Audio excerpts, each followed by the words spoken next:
कल से जो नया साल शुरू हो रहा है उसके पहले महीने में महाकुंभ की भी शुरुआत होने जा रही है।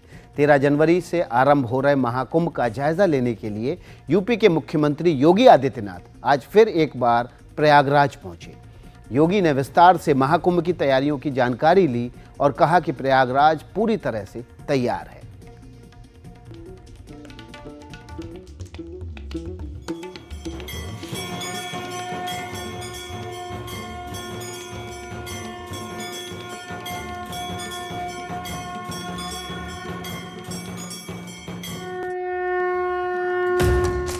यूपी के मुख्यमंत्री योगी आदित्यनाथ 25 दिन के अंदर 5वीं बार महाकुंभ का जायजा लेने पहुंचे। इसी सिलसिले में योगी संगम के नोज घाट पहुंचे। वहां योगी ने मां गंगा को प्रणाम किया, फिर गंगा जल का आगमन कर घाटों पर साफ सफाई का जायजा लिया।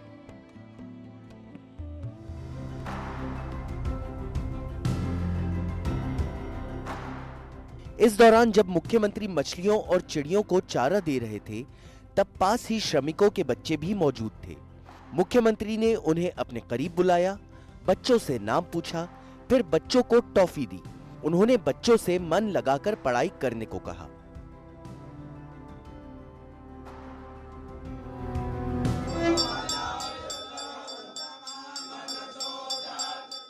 इसके बाद वो बड़े हनुमान जी मंदिर गए, जहां दर्शन के बाद वो मंदिर में करीब 5 मिनट तक रुके।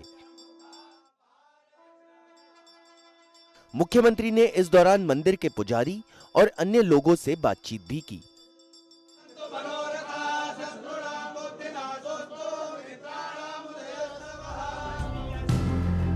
इसके बाद मुख्यमंत्री ने प्रयागराज मेला प्राधिकरण में बने ICCC सभागार में अफसरों के साथ बैठक कर महाकुंभ से जुड़ी तैयारियों का जायजा लिया।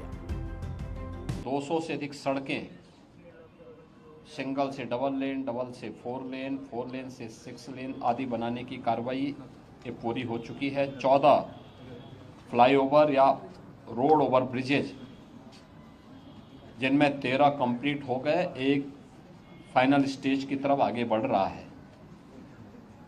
ये तो सिटी के अंदर अन्य सुंदरीकरण के तमाम कार्य किए गए हैं और सिटी के अंदर यह भी व्यवस्था की गई है कि रेलवे स्टेशनों पर होल्डिंग एरिया भी हो, उसके बाहर व्यवस्था की गई है, जिससे जो भी श्रद्धालु आए उन सब के लिए स्टेशन पे व्यवस्था है, ठीक, नहीं तो बाहर, नहीं तो उसके बाहर प्रशासन भी किया, रेलवे ने भी और जिला प्रशासन ने भी इसकी व्यवस्था को युद्ध स्तर पर आगे बढ़ाने का काम किया है।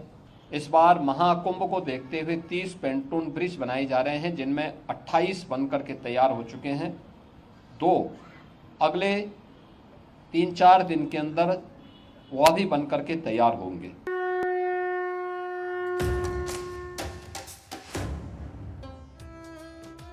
प्रयागराज में 13 जनवरी से महाकुंभ शुरू हो रहा है। ये 26 फरवरी तक चलेगा। योगी ने खुद कुंभ के दौरान होने वाले पवित्र स्नान की जानकारी दी। 13 जनवरी को पौष पूर्णिमा की पहला स्नान यहां पे संपन्न होगा। मकर संक्रांति 14 जनवरी को दूसरा स्नान यहां पे होगा, जो अमृत स्नान भी होगा, जिन्हें साई स्नान कहते थे। 29 जनवरी मौनी अमावस्या, ये मुख्य स्नान में से एक है, जिसमें सबसे ज्यादा भीड़, हमारा अनुमान है कि 6 से लेकर 8 करोड़ श्रद्धालु यहाँ पर उस दिन आएंगे और उस स्नान में, यहाँ पे अमृत स्नान में सहभागी करेंगे। यह एक बड़ा आयोजन कुंभ का होगा और एक बहुत पवित्र मुहूर्त भी होगा।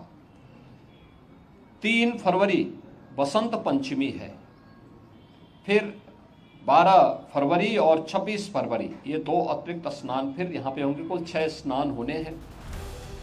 इससे पहले सीएम योगी प्रयागराज से सटे नैनी में थे, जहां उन्होंने बटन दबाकर बायो सीएनजी प्लांट की शुरुआत की और 6 लेन के ब्रिज का लोकार्पण भी किया।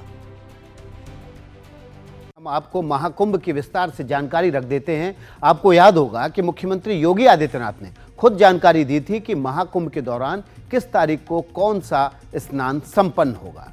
आपकी सुविधा के लिए हम ये जानकारी फिर से आपके साथ साझा कर रहे हैं ताकि आप अपने इस महाकुंभ के दौरान अपनी पूरी योजना को योजनाबद्ध तरीके से, यात्रा को, स्नान को, शाही स्नान को और सभी पर्व स्नान को अपनी सहूलियत और अपने समय के हिसाब से प्लान के साथ योजनाबद्ध तरीके से आगे बढ़ा सके।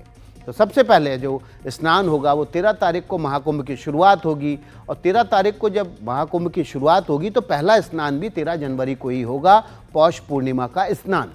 महाकुंभ के दौरान कुल मिलाकर जो है महाकुंभ के दौरान कुल मिलाकर 6 पवित्र स्नान होने हैं, और इस स्नानों की जानकारी खुद योगी आदित्यनाथ ने आपके सामने रख दी है। पहला स्नान 13 जनवरी को पौष पूर्णिमा का, इसी दिन से महाकुंभ की शुरुआत होगी, और इसी दिन से तमाम जो शाही अखाड़े हैं वो शाही सवारी लेते हुए सीधे महाकुंभ में पहुंचेंगे और उस पवित्र संगम पे स्नान करेंगे, और उसके बाद फिर आम लोगों के लिए भी स्नान खोल दिए जाएंगे।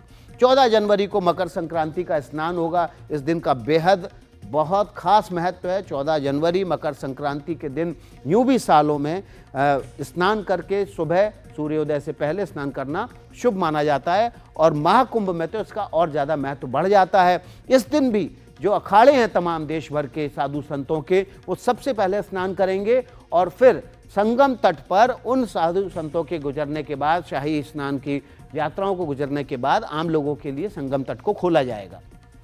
तीसरा जो स्नान होगा वो 29 जनवरी को होगा, मौनी अमावस्या का। और मौनी अमावस्या का स्नान जो है वो भारतीय पुराणों में, भारतीय धर्म में, सनातन धर्म में इसका भी खास महत्व है। सुबह सूर्योदय से पहले मौनी अमावस्या का स्नान होता है, और ये माना जाता है कि मौनी अमावस्या के स्नान से पहले आपको अपने मुंह से कोई भी शब्द का उच्चारण नहीं करना है, बल्कि मौन रहते हुए ही स्नान करना है। और महाकुंभ का ये तीसरा बड़ा शाही स्नान होगा, और इस दिन भी तमाम जो अखाड़े हैं वो अपनी शाही सवारी के साथ पहुंचेंगे और शाही स्नान का आनंद लेंगे। 3 फरवरी को चौथा स्नान होगा, और बसंत पंचमी के दिन 3 फरवरी को चौथा स्नान होगा। और इस दिन माना जा रहा है कि 14 जनवरी के बाद बसंत पंचमी वो दिन है जिस दिन सबसे ज़्यादा भीड़ जो है वो संगम नगरी प्रयागराज में उमड़ेगी, और संगम तट पर ये माना जा रहा है कि इस दिन करोड़ों लोग स्नान करने के लिए प्रयागराज पहुंचेंगे। और संगम तट पर जो कि खास जिला बनाया गया है, कुंभ महाकुंभ क्षेत्र नया जिला घोषित किया गया है, उस दिन सबसे ज़्यादा प्रशासन को यहाँ पर मशक्कत करनी पड़ेगी।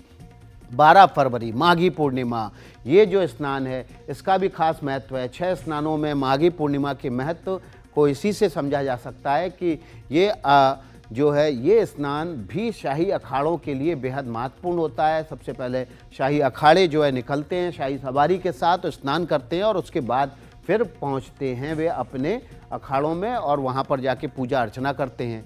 आखिरी स्नान होगा 26 फरवरी को इस महाकुंभ का, महाशिवरात्रि का, और ये माना जाता है कि इसके बाद जो है जो महाकुंभ है वो संपन्न हो जाता है, और तमाम जो साधु संत कल्पवास के लिए जो वहाँ पहुँचे होते हैं, तमाम आम लोग वो इस महाशिवरात्रि के और 6वें स्नान के बाद अपने अपने घरों को चले जाते हैं। तो 26 फरवरी को महाशिवरात्रि के स्नान में भी ये माना जा रहा है कि बहुत बड़ी तादाद में लोग वहाँ पर उमड़ने वाले हैं। इस दौरान जो कल्पवास करने के लिए प्रयागराज में पहुँचते हैं लोग, जो कि महाकुंभ के क्षेत्र में नंगे पांव रहते हैं, वहाँ पर भिक्षा मांगकर अपना जीवन यापन करते हैं। ये जो 1 महीने का कल्पवास होता है उसका जो आखिरी दिन होता है वो महाशिवरात्रि पर ही होता है। आप भले ही इसको किसी भी दिन शुरू करें, लेकिन लोगों की कोशिश होती है कि महाशिवरात्रि यानी कि महाकुंभ के अंतिम स्नान के बाद ही वहाँ से कल्पवास संपन्न करके निकलें। तो ये हमने आपकी जानकारी आपके सामने साझा की, ताकि आप जब भी प्रयाग नगरी या प्रयागराज में जाना चाहें संगम नगरी में स्नान के लिए, तो इन 6 स्नानों का ध्यान रखते हुए अपनी योजना को योजनाबद्ध तरीके से लागू कर सकें।